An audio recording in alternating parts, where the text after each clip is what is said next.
Olá Taubaté, olá Vale do Paraíba, olá você que nos acompanha também pelas nossas redes sociais, Facebook, YouTube, TV Cidade Taubaté, Instagram, @TV Cidade Oficial, e a você também que acessa o nosso e-mail tvcidadeTaubaté@gmail.com. Estamos pedindo licença, para utilizar a sua plataforma, seja ela a TV que é a mais tradicional ou aí as plataformas digitais, para a gente começar o nosso programa das 6 desta quinta-feira, dia 31 de outubro de 2019. Hoje que no calendário aí, mundial marca o dia da Reforma Luterana, quando o então bispo Martinho Lutero fez ali um protesto, na porta da igreja, e isso acabou que separou, a Igreja Católica, e depois foi criado aí o movimento protestante, Tá na história, se você pesquisar um pouco mais e saber, que isso mudou, o mundo.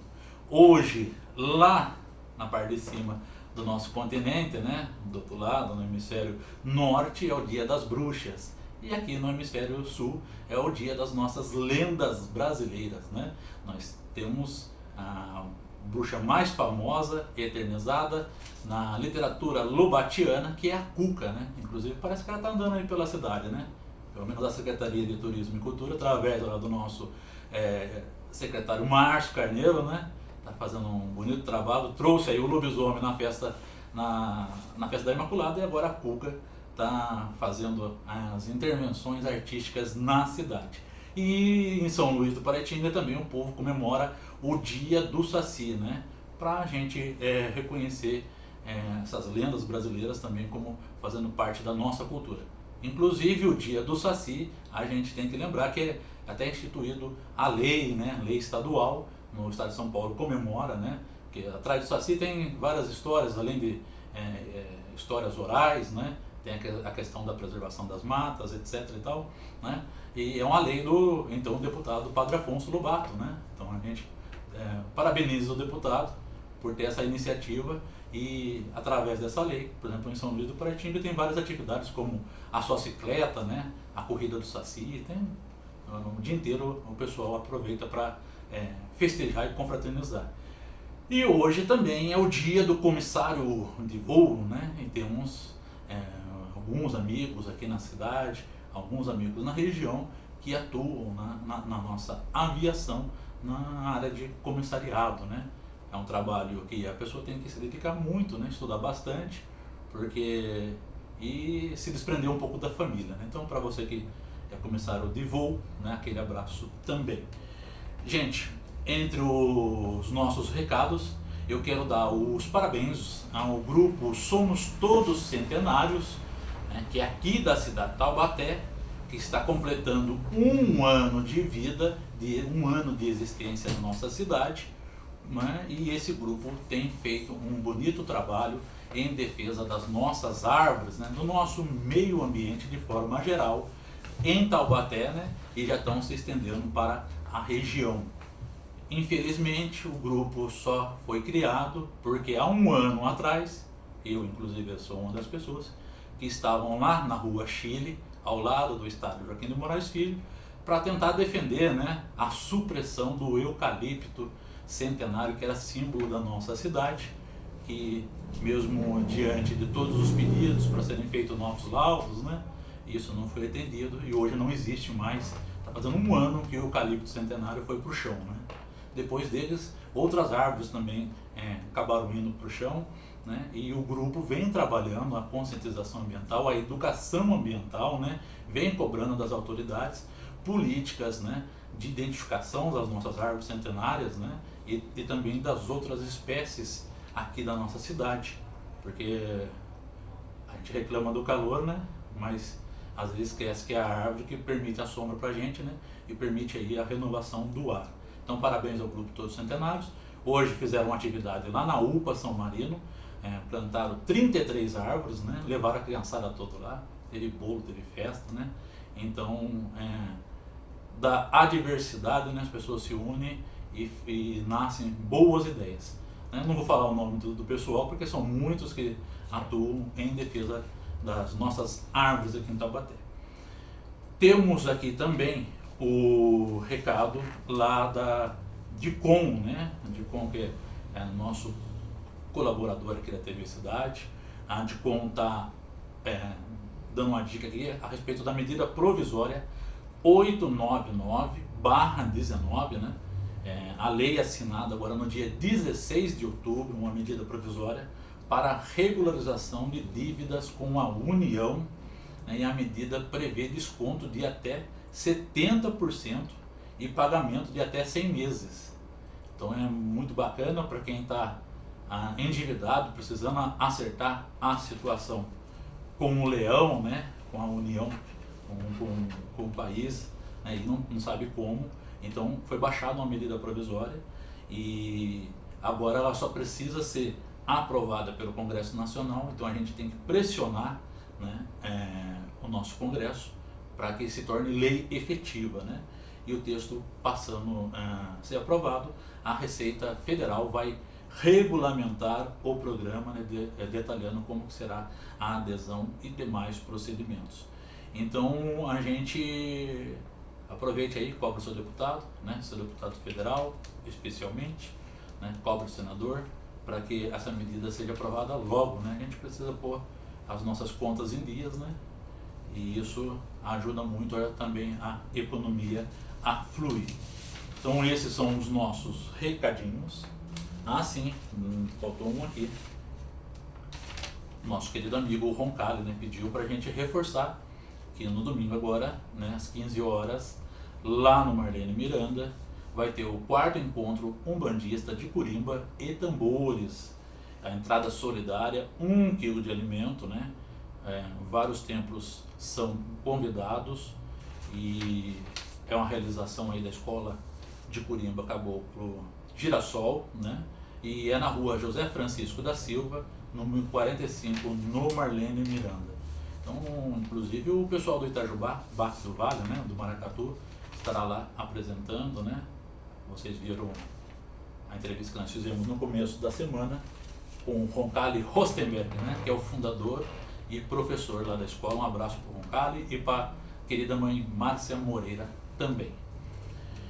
Gente, fim de semana agora é feriado, né? E mais do que feriado, do que a gente aproveitar para ir para a praia, né? Para ir viajar, né? Para tomar uma cervejinha com os amigos. É um feriado em que a gente acaba muito por refletir, né? Refletir sobre a nossa existência, refletir sobre o nosso papel no mundo, né? E especialmente refletir sobre o luto, né? Sobre a morte, né? O feriado de finados, muita gente acaba indo aos cemitérios, né? Visitar aí os túmulos, as lápides dos entes queridos que já se foram, né? E cada um traz uma experiência, cada um traz uma bagagem, né? A partir do momento que isso acontece. E hoje nós vamos discutir sobre o luto na sociedade. E para fazer o programa conosco, eu convidei algumas pessoas, né, que têm uma história para contar. E eu começo com o Anderson, aqui tem o Anderson Duarte, ele que é agente funerário, né, trabalha na área. Temos também a Rafaela Fonseca, ela é psicóloga, é graduada em psicologia pela Unital, pela nossa Universidade de Taubaté.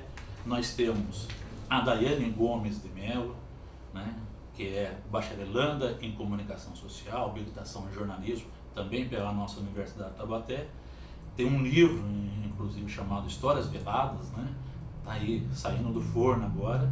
E a Shirley Jurado Borges, né, que é promotora de eventos, né, e vem bater um papo conosco a respeito, né, de como o luto é encarado na vida delas.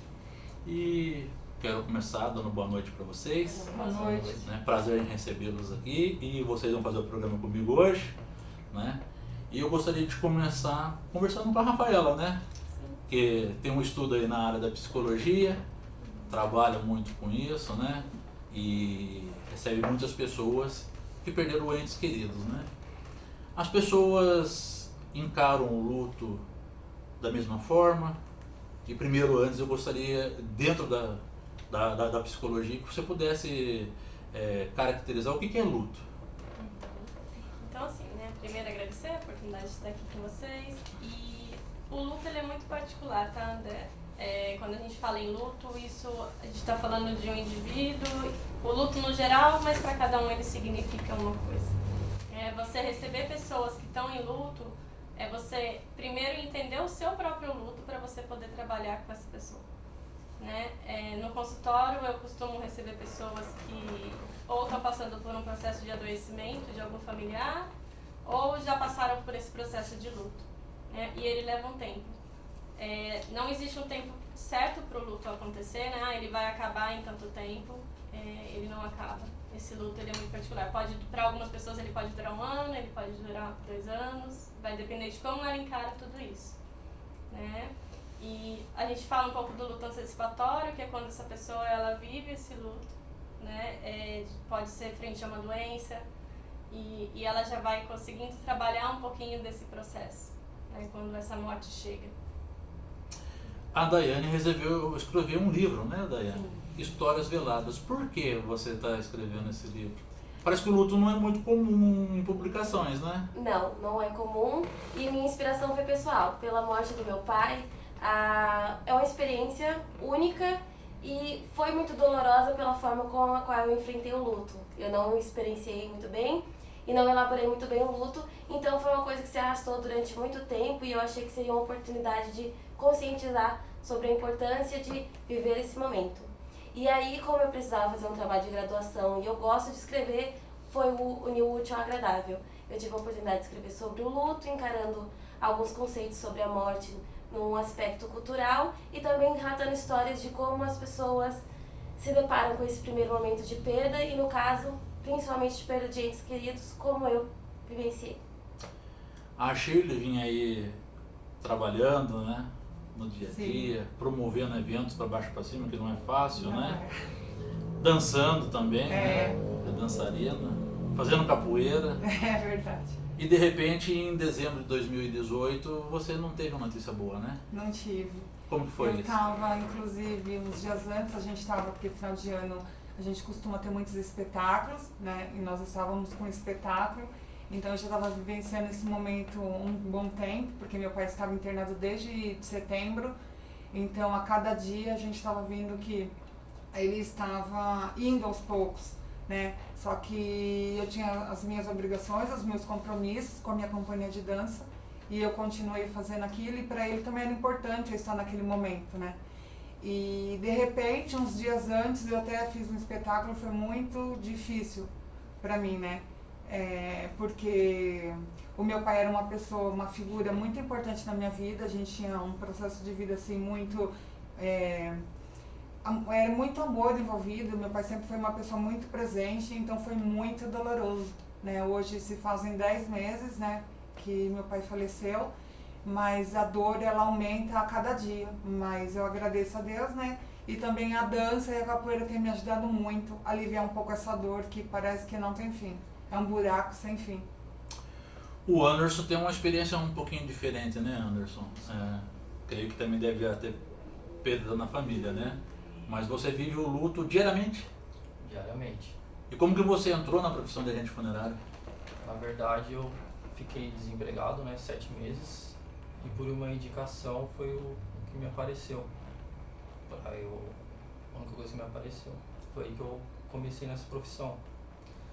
No começo foi difícil, primeiro dia, praticamente não queria nem voltar porque é complicado, mas depois com o conhecimento, com a ajuda que a empresa dá pra gente, com palestras, tudo a gente foi se adaptando, acostumando, né, com o serviço, a lidar com a situação, a lidar com a dor, né, de outras pessoas. Faz quanto tempo você está na área? 1 ano e 5 meses. 1 ano e 5 meses. E nesse tempo já viu e ouviu, né, muita coisa, né? Eu acho que de tudo já. Tanto morte, vamos dizer, natural, com tragédia, né? Então você vê vários tipos de dores, né? De reações das famílias. Rafael, o Anderson está falando que a gente vê vários tipos de dores, né?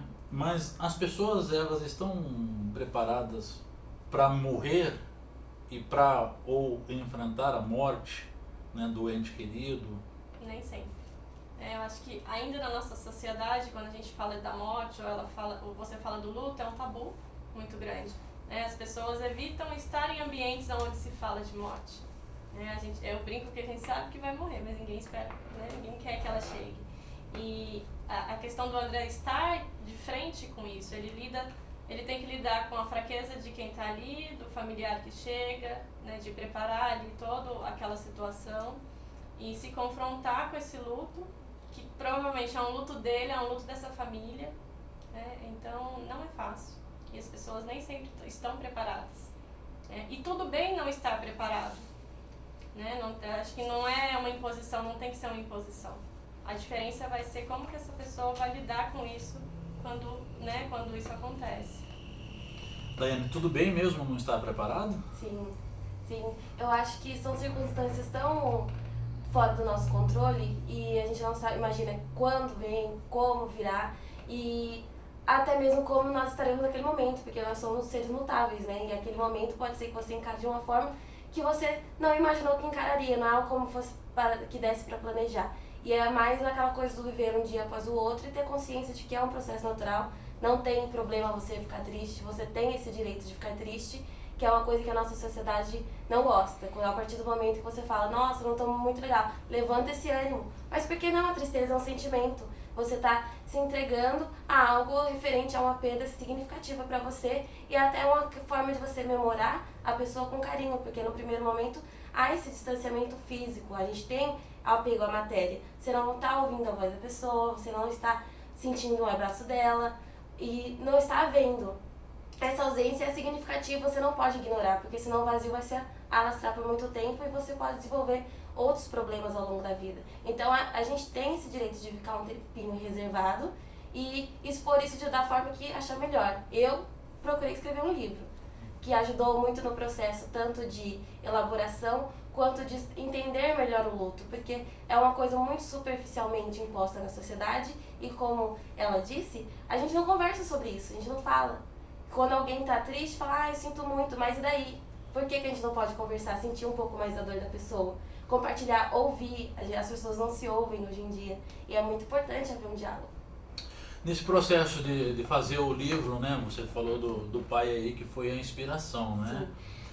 Mas como que foi ouvir as outras pessoas, mas sem também interferir com a sua história? Sim, e não interferir minha dor com a dela, né? Apesar de eu achar muitas semelhanças. Confesso que em alguns momentos eu chorei, porque teve uma mãe que eu entrevistei que eu via muito esse laço entre mãe e filho, filho e pai. E aí fica numa linha muito tênue, porque é um tema muito humano, né? Mas eu tentei impor uma objetividade jornalística, né? De aplicar isso num texto bem elaborado e no processo de apuração eu busquei fontes variadas.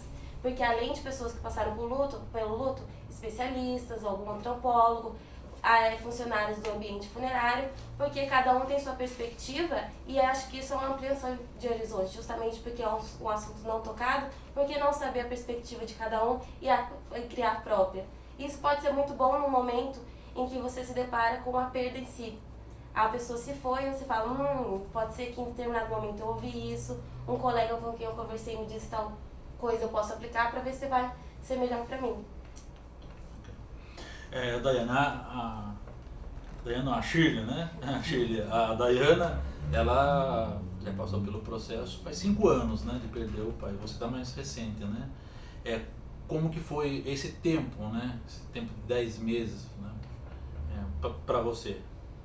Então, tem sido um momento assim muito difícil, né? No começo, assim, porque eu não sei se é porque eu fiquei muito tempo com meu pai, né? Nesse processo, quando descobrimos que meu pai teve um câncer há 12 anos atrás e depois de 10 anos deu novamente. Ele fez uma cirurgia em 2016, quase veio a óbito, mas não era o tempo, porque eu acredito que tudo é o tempo determinado por Deus. Então ele não veio a óbito. E aí ele melhorou, ele teve primeiro câncer de intestino, aí ele ficou bem, melhorou. E depois, o ano passado, em agosto, descobrimos que ele estava com câncer de pulmão e de ossos, né? Então, assim, aí a gente via, assim, que ele estava sentindo muita dor, que ia chegar o momento.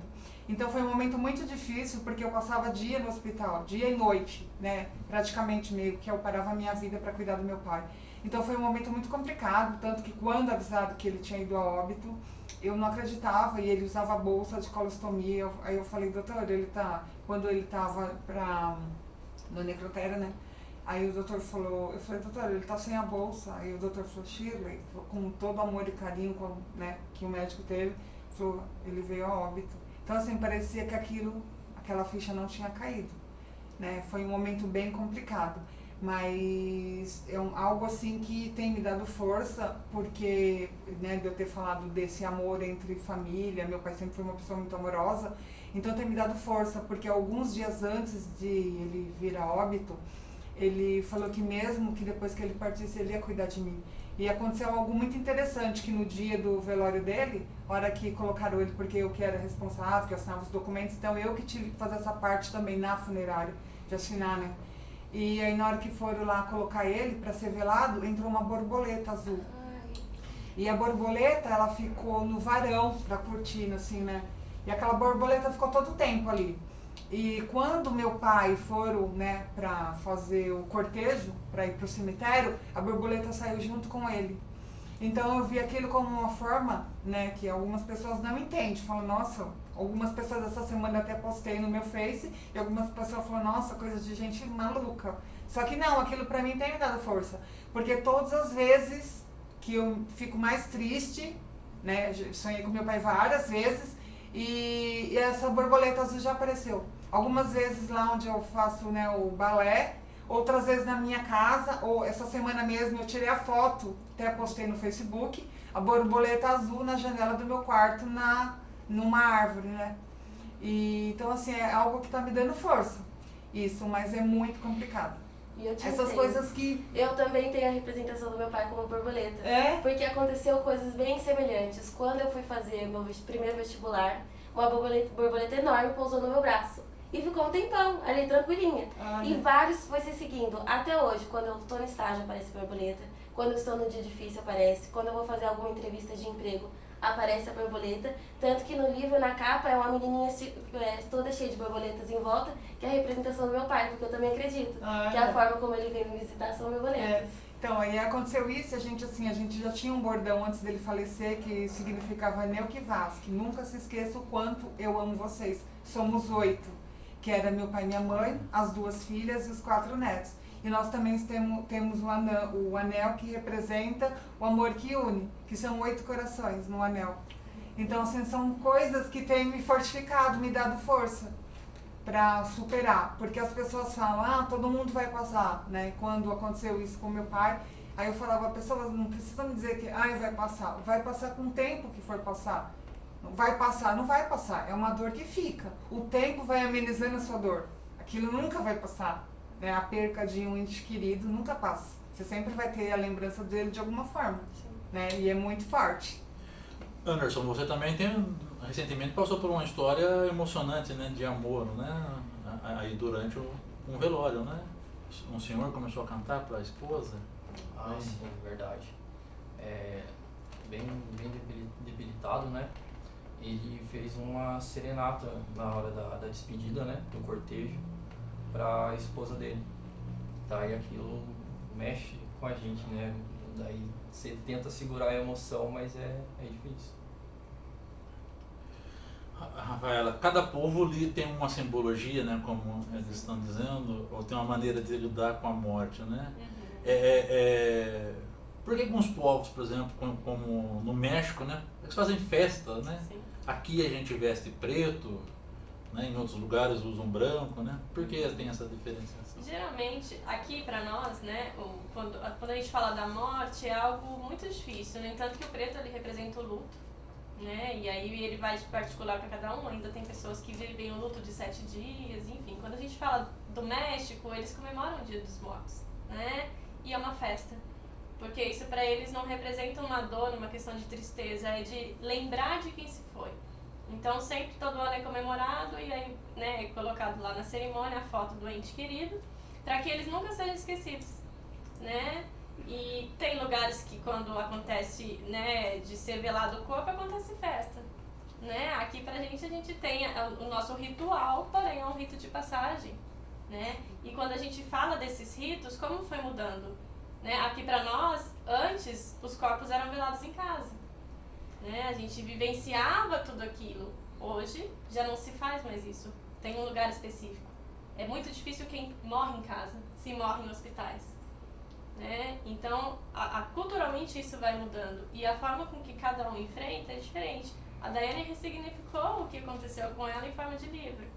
Né? A Shirley também, de alguma maneira, o que o pai dela representou esse tempo todo. Né? Através da dança você conseguiu se reencontrar. E os símbolos, né? As simbologias, o que vocês têm enquanto carinho, o que vai ficando gravado para vocês. Então isso é de extrema importância. Anderson, a Rafaela aí chamou a atenção para a questão do corpo ser velado em casa, né? Você chegou já a prestar serviço na casa da pessoa, de buscar um corpo em casa para levar até o cemitério? Já tem famílias que ainda optam por velório na residência, né? Então tem acontecido.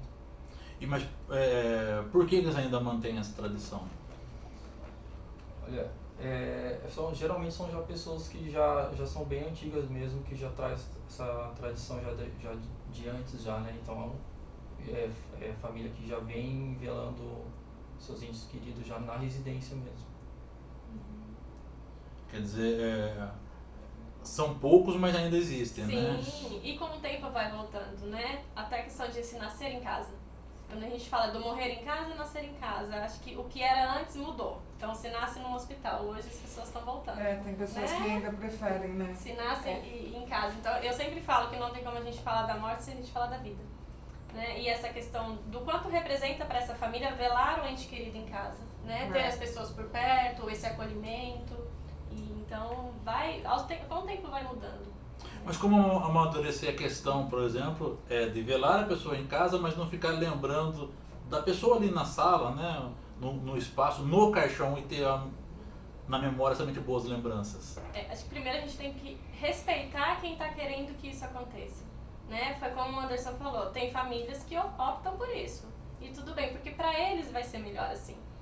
Agora, a lembrança, aquela imagem, é inevitável.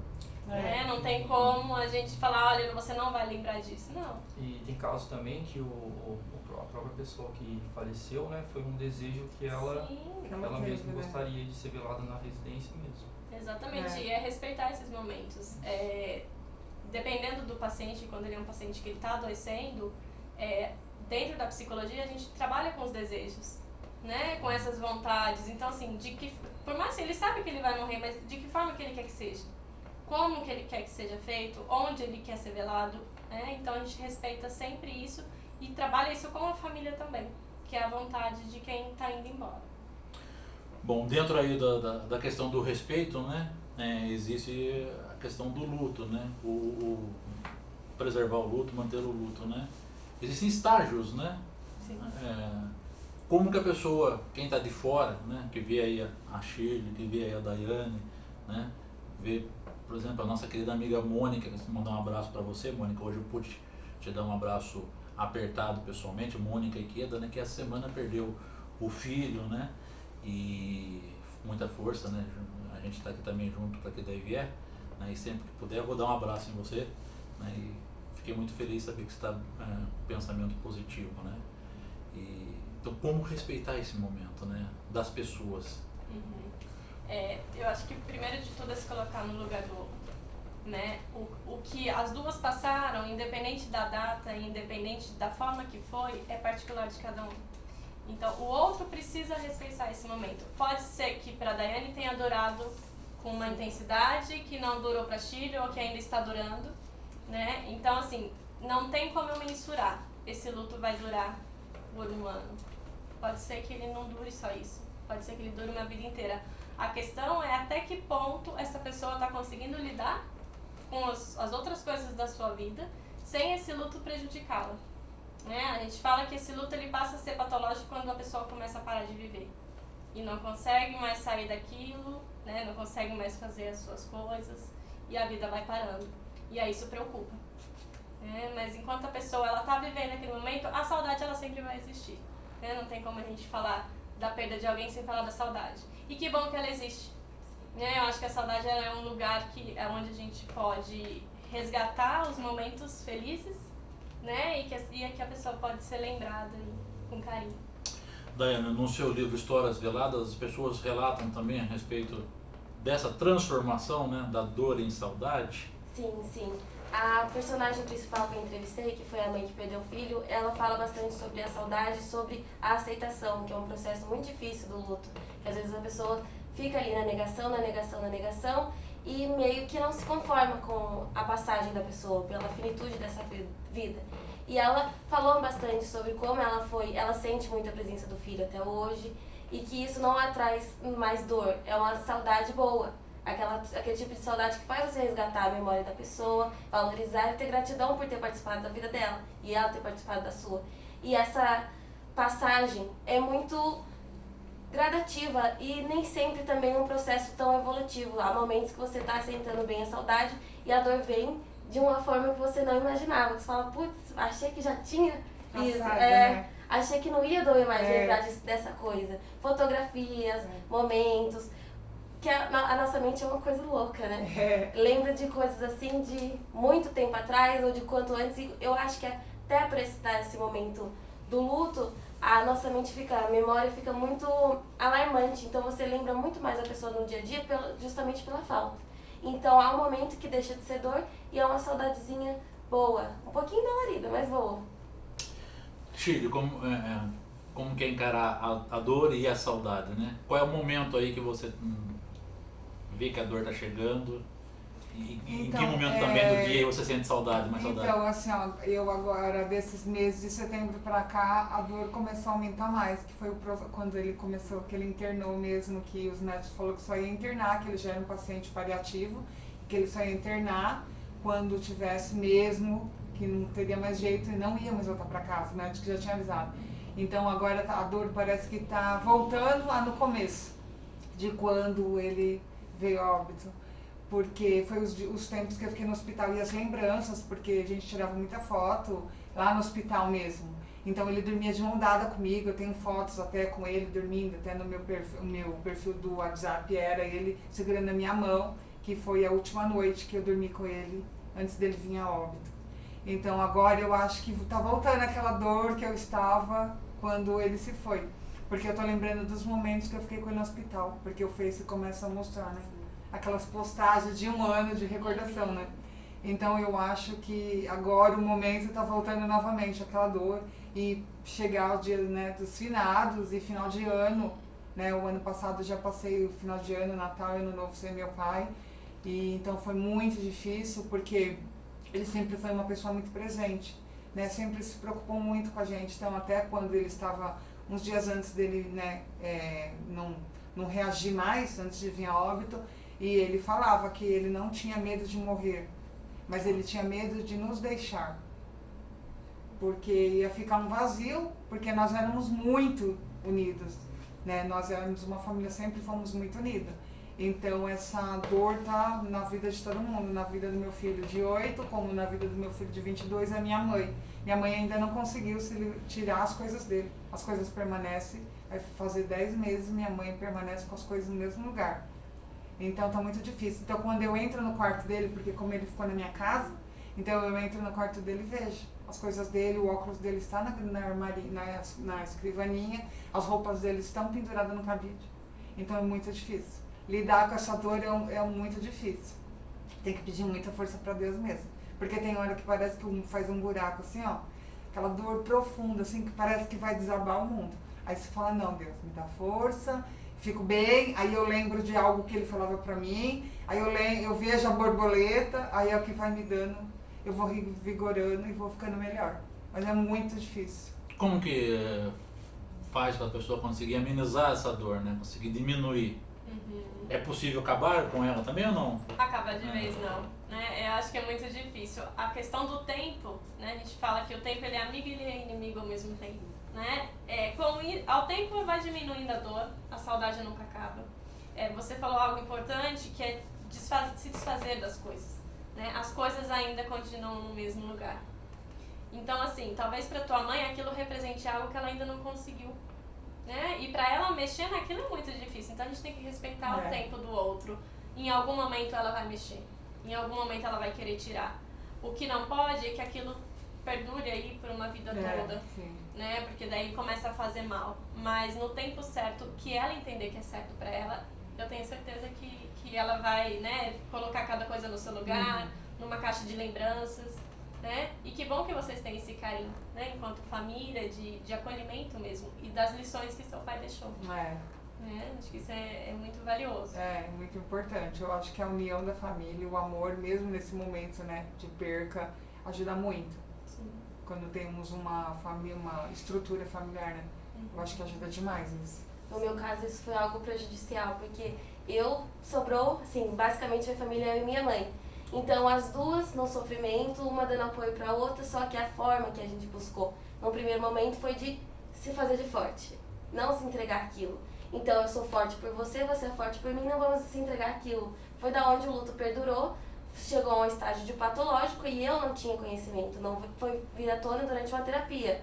Porque eu busquei terapia por outros motivos, já apresentava um quadro depressivo, e ela foi falou, Daiane, toda vez que você fala do seu pai, você chora, e não é um choro de nostalgia, é um choro de dor ainda, e faz 5 anos, pode ser que você não tenha vivenciado o luto. Aí ela perguntou, quais foram suas lembranças que você tem depois do seu pai falecer? Como é que foi sua rotina? Eu falei, eu não lembro. É um clarão. Ela, isso tá aí, a prova de que você não viveu. Você negou isso e você não pode negar. Você tem que elaborar isso. E quando chegavam datas comemorativas de Dia dos Pais, o dia do falecimento dele, o que seria o aniversário dele, eram dores. A partir do momento que eu fui trabalhando isso na terapia, inclusive finados, que eu não gostava de jeito nenhum, eu comecei a ir mais no cemitério, a visitar mais o túmulo, a ter mais contato com ele, a falar mais com as borboletas, a ter mais essa aproximação e aceitação de que ele está mais presente hoje do que quando eu estava me apegando à morte dele, sabe? Foi muito importante. Tanto que durante a produção do livro, eu visitei mais cemitérios e fiquei muito mais próxima da minha intenção, que era mostrar que cemitérios, locais assim, são de homenagem e também muito representativos para nós viventes e que não precisa ser de medo, e sim de uma elaboração boa, um aspecto cultural que você pode, no dia de finados, encontrar pessoas que têm dores semelhantes, compartilhar um pouco desse momento, visitar algo que seja ou aonde a pessoa está, e isso foi se elaborando assim, tranquilamente. Hoje eu falo do meu pai com muito mais, assim, prazer de tê-lo em minha vida e prazer por toda a experiência que ele me trouxe, inclusive pela morte dele, porque eu aprendi demais, eu cresci demais e não é errado crescer pela dor, que é uma dor saudável, é vivenciável, natural e é muito bom, e inclusive ajuda o profissional bem nesses momentos, porque como a gente se nega a ver que é importante, a partir do momento que ela me falou, eu falei, nossa, mas é óbvio como eu não enxerguei, e estava ali sempre, e hoje minha qualidade de vida é bem maior a partir do momento que eu encarei o luto de fato, não o neguei. A Daiane falou de ser forte, né? O Anderson, ele representa inúmeros profissionais que todos os dias tem que ser forte aí para poder lidar com a morte, né? São médicos, são os profissionais que trabalham no cemitério, né? Os coveiros, os motoristas, né? Dos veículos funerários, né? Os agentes funerários, né? Tantas e tantas pessoas que atuam, né? Como que você se prepara diariamente para ser forte aí e encarar a profissão? Então, a gente tem que ser forte 2 vezes, né? Para você e para a família que você tem que dar assistência.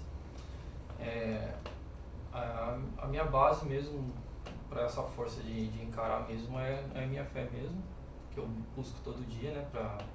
Para me dar mais sabedoria, para eu poder lidar com essas situações, para eu poder dar um conforto nessa hora difícil para essas famílias. Eu não tive nenhuma perda próxima, então eu não sei ainda o que seria esse luto, né? Então eu pego como exemplo aproveitar as pessoas, a minha família, o máximo que eu posso, e por eu exatamente não saber, eu não sei qual seria a minha reação também, né, numa perda tão próxima.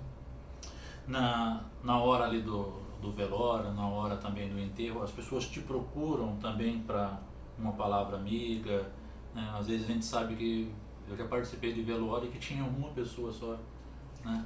Velando em São José dos Campos, foi uma coisa mais triste que eu vi na minha vida, né?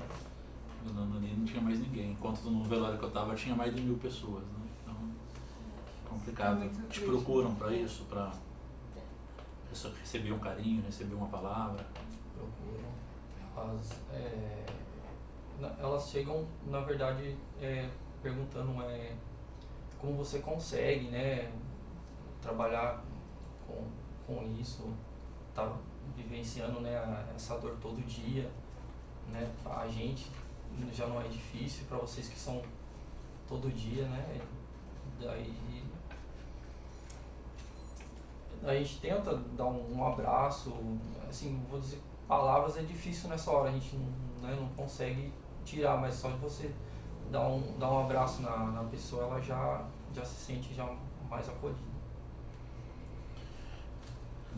Doutora Rafaela, dentre os profissionais, né, que trabalham, eles também precisam ter, né, um acompanhamento, né, a respeito do luto e ter esse amadurecimento que o Anderson está relatando pra gente, né? Eu acho que é algo Como importante, chegar nesse ponto? né? Eu acho que é algo importante que ele falou e que isso fique de exemplo, né? Eu acho que no caso da Daiane, ela procurou no momento que ela entendeu que ela precisava de ajuda. O Anderson não passou ainda por um momento talvez pessoal de perdas, né? Mas assim, e também não é que quando ele passar ele vai sentir de uma outra forma, mas assim, a partir do momento que isso estiver prejudicando, ele precisa sim procurar ajuda, né? Quando a gente fala procurar ajuda, de que forma que eu estou lidando com essa dor dentro de mim, né? O tempo todo, enquanto psicóloga, eu também preciso estar me cuidando, porque eu cuido do outro, então para eu cuidar do outro eu tenho que estar bem, né? Eu tenho que entender das minhas perdas, das minhas dores, do meu luto para cuidar do luto do outro, porque senão as coisas não acontecem, né? Então assim, no momento que a pessoa entende que não está bem, procura ajuda, né? Eu acho que, e não tem problema procurar ajuda. Eu acho que ainda a gente tem uma sociedade também que tem uma vergonha, porque se eu procurar ajuda eu sou fraco, e não. As pessoas veem como preconceito, né? Sim. Vão ver que eu tô fraca, eu vou procurar ajuda. Isso não tem nada a ver, né? E essa questão, né, de como que eu vou falar, o que eu vou falar? Se não sabe o que falar, não fale. Né? Às vezes as Pois é, isso que eu ia até te perguntar, né? Na hora da morte ali, né? Você que está de fora, é um amigo, é um outro parente mais distante, né? Como se comportar, né? Nesse ambiente, né? Eu acho que, primeira coisa, não sabe o que falar, não fale mesmo. Às vezes um sinto muito soa para aquela pessoa que está recebendo. Fica melhor, né? Mas sente o quê? Né? Então não fala, esteja presente. Eu acho que o melhor acolhimento que uma pessoa pode receber é um abraço, é a presença de um amigo, né? Para acolher a dor dela. O que ela menos precisa naquele momento é escutar qualquer coisa que ela não queira. Então não fale nada. Esteja presente, esteja ali e acolha a dor dela. Porque machuca demais. Teve uma tia, irmã da minha mãe, na primeira vez que eu fui à casa da minha avó, depois que meu pai faleceu, ela me viu e falou assim: nossa, eu não gosto de olhar pra você porque eu lembro do seu pai. Aí eu fiquei quieta porque eu não tive reação, porque eu poderia ter 1000 reações. Eu tive por dentro, mas eu fiquei quieta porque eu falei: não tem como reagir essa pessoa porque não tem o mínimo senso para dizer algo do tipo. Mas são coisas que marcam e machucam muito mais, você está vulnerável. E então é melhor o silêncio, um abraço, um afago, ou simplesmente estar do seu lado. Porque você vai ter uma consideração, uma empatia para a pessoa muito maior do que se ela falar besteira, que vai machucar muito. É porque você não sabe naquele momento como que a pessoa está se sentindo. Cada um reage de uma forma, né? Que nem eu estava falando, a pessoa virar e falar assim, eu vou chegar na pessoa e vou falar assim, vai passar. Ué, quem sabe que vai passar é ela. Ela sabe o tempo dela que vai passar. De repente perde, como eu, né, vi algumas pessoas que começaram a falecer, porque eu peguei muita amizade no hospital, então eu presenciei muitas pessoas, eu fui lá, né, que assim, toda semana falecia uma pessoa lá no andar do meu pai. Então assim, eu acabei pegando amizade com aquele processo, que ficamos mais de 3 meses internados lá. Então o que aconteceu? Eu presenciei. Então assim, tinha pessoas que estavam normal, porque já estava preparada para aquilo. Preparada porque a pessoa estava enferma, estava com câncer e ela ia morrer. Então tem pessoas que estão preparadas. Então você chegava lá, a pessoa estava normal, parecia que não estava acontecendo nada. Umas já estavam bem tristes, umas estavam chorando. Então cada um tem uma reação. Então às vezes acho que nesse momento é melhor às vezes não falar nada. Dar um abraço e, entendeu? Fazer a sua parte, ficar do lado da pessoa, Acho que é a melhor coisa que a pessoa fala. Porque de repente você fala alguma coisa, você não sabe o sentimento dela. Você vai falar, você acaba magoando e deixando a pessoa triste. E complicando ainda E mais o complicando luto mais a dela. situação. O ano já passou aí pelo dissabor de gente com comportamento inadequado no velório ou durante o enterro, Anderson? Já. Que Já. tipo de comportamento, por exemplo, você pode relatar pra gente? Olha, entre familiares mesmo, você vê às vezes ali já briga por bens, sabe? Durante o velório ali mesmo. Às vezes familiares que não se dão bem, daí não quer que aquela pessoa chegue próximo. Então tem um pouquinho disso. Como administrar isso, Rafaela? Olha, A situação, as pessoas que estão em volta. Às vezes a pessoa até pede pra tirar, né? A gente não pode fazer isso, né? Às vezes é um familiar, não quero que essa pessoa fique no velório, tem que tirar ela. Não pode, infelizmente um velório ali é um lugar público, né? Então a gente não pode estar tirando ninguém. Entra qualquer pessoa, né? Daí Não tem é como. difícil, né? Porque daí a pessoa às vezes que pediu pra gente tirar já fica ruim com a gente, né? Sim. Então acontece dessas situações. Não existe uma fórmula. Eu acho que as pessoas, em alguns momentos, o senso, né, o bom senso, quando a gente fala, ele falta. Se as pessoas pudessem ter um pouco mais de respeito pelo outro, talvez isso fosse se amenizar. O velório não é um lugar para você brigar por bens, não é um lugar para você falar você não está presente, você não pode estar aqui. Né? Eu acho que o velório ele tem que ser respeitado. Né? É um momento de perda para todo mundo. Então, aí depois que acabou, depois que passou, aí vai se resolver, né, com direitos, enfim, mas é respeitar o momento. As pessoas, tem muitas que não respeitam, né, então tem que ser, tudo isso tem que ser respeitado. Bom, outra situação bem complicada é a hora de dar a notícia, né, para outras pessoas, né? Eu mesmo já passei por isso também, para dar notícia para minha mãe foi difícil, né, sobre a morte do meu pai em 2008, né? Você também contou que você recebeu a notícia no hospital, né? E aí, como que foi dar notícia para os demais Foi muito familiares? difícil. Foi muito difícil porque foi assim, eu sempre dormia com ele, né? E essa noite eu passei mal, parece que eu já estava sentindo. Só que eu já tinha pedido para Deus que eu não sei como seria a minha reação, né? Devido a eu saber essa notícia. Então eu tinha acabado de ir para casa. Eu tinha ido embora e meu pai faleceu. E quem viu a primeira, né, que estava com ele naquele momento foi meu marido. Só que aí eu tinha ido pra casa e eu tinha prometido que eu ia tomar um banho e ia voltar. E eu tava tomando um banho e meu marido chegou, coisa muito rápida. E aí ele chegou e eu dentro lá no banheiro, tipo, eu já desabei. Aí fomos lá pra falar pra minha mãe. Então assim, eu já tava sem chão e falar aquilo pra minha mãe que estava, né, minha mãe está com meu pai 55 anos junto. E minha mãe, a vida do meu pai vive em função dos dois. Eu achei que logo que meu pai fosse falecer, minha mãe ia junto, porque eles eram muito ligados, sabe? Eles sempre foram um casal muito exemplo. Eu nunca vi meu pai e minha mãe brigando. Então foi muito complicado chegar lá para dar a notícia para ela dizendo que meu pai tinha vindo a óbito. Foi muito difícil. É uma dor que, assim, eu falo, eu não gostaria de ter que passar isso nunca mais na minha vida. Né? Porque aí eu liguei para meus filhos que moram em São Paulo, que já são adultos, que moram lá. Então foi muito complicado eu ligar para as pessoas para dizer. Dani, me chamou a atenção a Chica que falou, né, que a vida dos pais eram muito ligadas, né? Veio até a minha cabeça, né, um novelo, né? Sim. Assim, de 55 anos, uma história, né? Sim. Dentro dos relatos que você tem, né, como que as pessoas encararam esse desligamento, mas sem se desconectar? As pessoas acharam muito importante o vínculo com fotos, relatos de outras pessoas que viveram junto, amigos, parentes. É uma coisa que mostra que a importância que a pessoa teve no tempo que ela esteve aqui. Isso é uma coisa que traz muita gratidão e eu percebi nas outras pessoas e eu percebo em mim também. Sempre alguém lembra do meu pai, das coisas boas que ele fez. Minha mãe, então, não preciso nem dizer, fala bastante. Foram 25, menos do que seus pais, mas também foram histórias. Meus irmãos, a gente trata com muito carinho e não falar como se fosse alguém que foi e ficou, não tem presença. Ele tem sim presença no que eu sou, na minha formação, se eu estou fazendo um curso de jornalismo hoje. Teve muito da participação dele. Então, é não fazer da pessoa como um passado. Ela está no seu presente. É só você buscar a sua forma de inseri-la naturalmente, de forma sadia também. Não adianta ficar se apegando a um passado ou a uma perda que não vai voltar, porque é a realidade. E isso é natural, é saudável. Eu tento fazer isso de algumas formas e eu sempre tento agradecer, conversando com ele, ao plano em que ele esteja, dos momentos em que eu vivo, quais os momentos que eu tenho dificuldade, coisas que eu identifico dele, coisas que eu gostaria que ele tivesse visto, conhecido. Então, é isso. Anderson, como que você faz para se desconectar entre um féretro e outro? E depois, quando chega em casa também? Olha, graças a Deus eu nunca tive esse tipo de problemas. Eu do serviço eu não levei nada para casa. Eu no começo eu tive medo de mexer comigo, de não dormir, mas graças a Deus nunca aconteceu isso comigo não. Do serviço ali eu já estou preparado para entrar no serviço do dia a dia, e quando eu estou em casa eu estou para minha família mesmo. Mas encara bem, né? Não deveria ser assim naturalmente, Rafaela? A gente encarar assim como o Anderson está relatando, bom, né? A passagem dos nossos entes? Seria muito bom, mas cada ser é individual, né? Acho que a gente tem que tomar muito cuidado com isso. Acho que o Anderson, no começo, foi o que ele falou, foi difícil. Ele queria desistir, mas aí ele entendeu o papel dele ali. Acho que o mais importante é isso. O que ele está fazendo ali, né?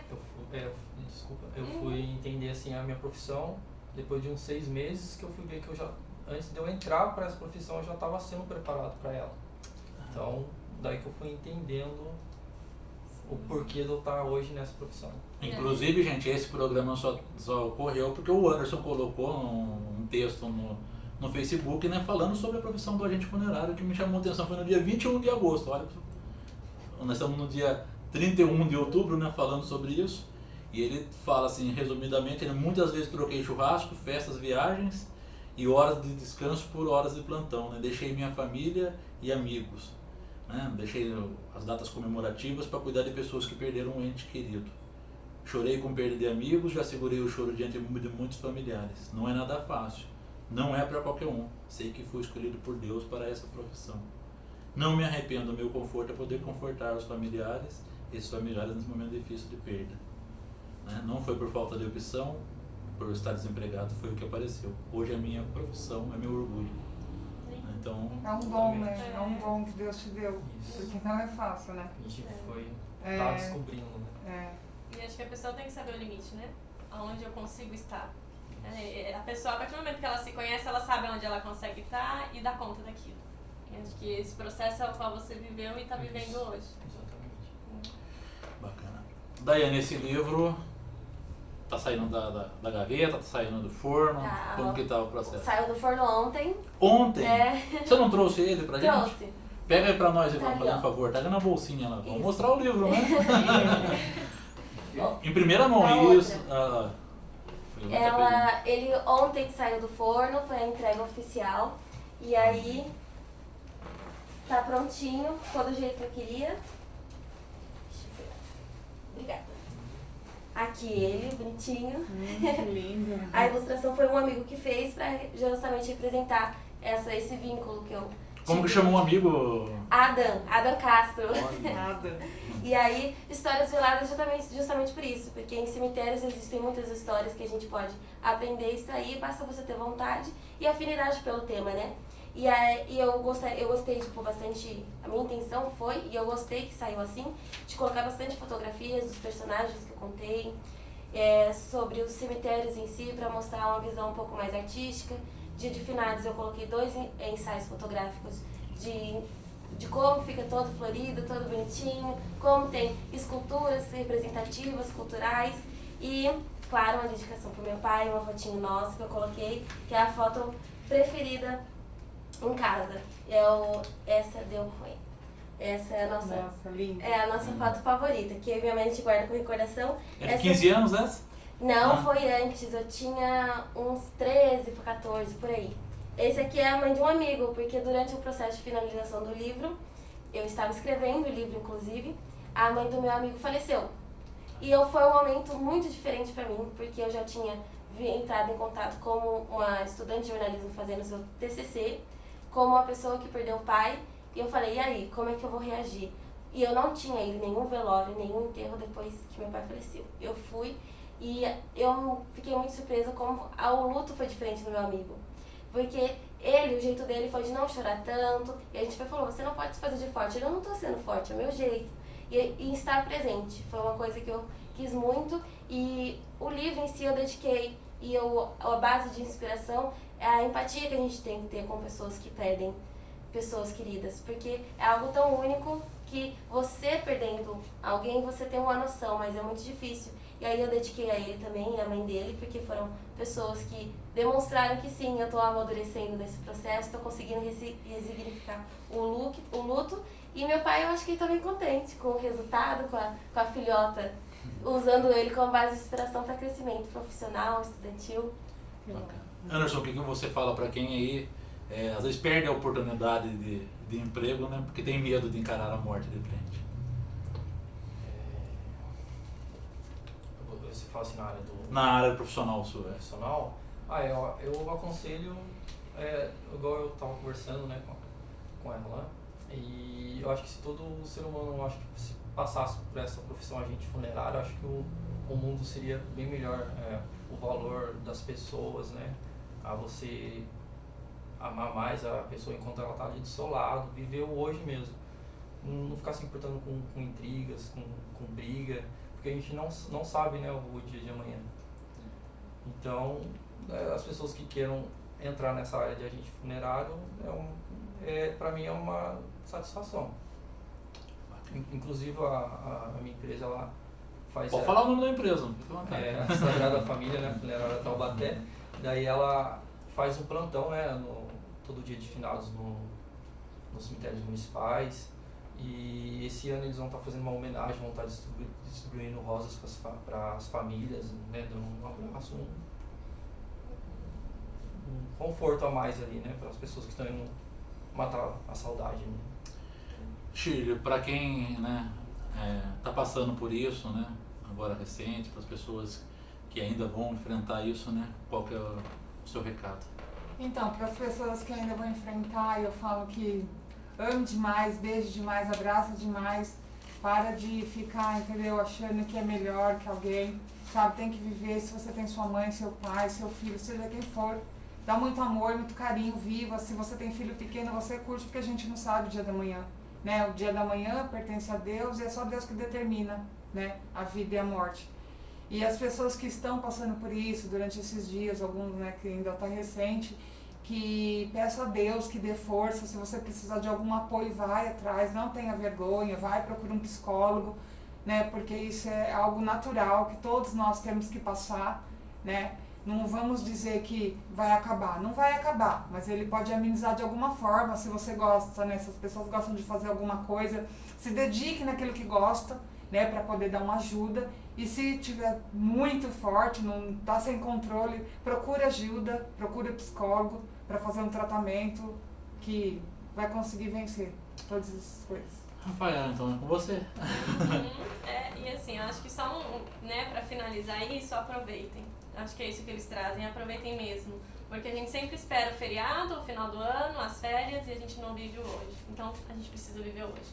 Aproveitar quem está do nosso lado e fazer desse o melhor momento, né? E nesse momento de perda, quando acontecer que não estiver mais suportando, busque ajuda.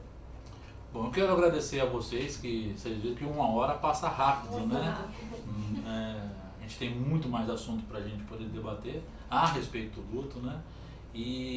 Mas a gente deixa isso para outra oportunidade. Então eu quero agradecer a Rafaela Fonseca, psicóloga, ao Anderson Duarte, agente funerário. Quero agradecer a Daiane Gomes, né, pelo livro que está trazendo para a gente em primeira mão, né, por contar também a sua experiência.